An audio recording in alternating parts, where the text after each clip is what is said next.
Hello, Queenie. And for my last question, do you feel na you're one of the official members of Destiny? Napakasaya ko po. Kasi po, nung mga araw po hindi ko nga po nalalaman, padating pa lang po yung panahon na to, yung mga magulang ko po, talagang inaangat po nila ako na kaya ko po ito.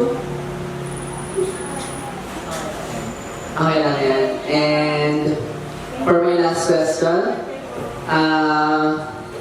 ready ka na ba kasi syempre tinuruan kayo ng Star Horizon to be able to dance, sing, and syempre to socialize with others. So ngayon naman, dahil official members na kayo ng Destiny, it's common na magkakaroon kayo ng mga events, ng mga mall shows.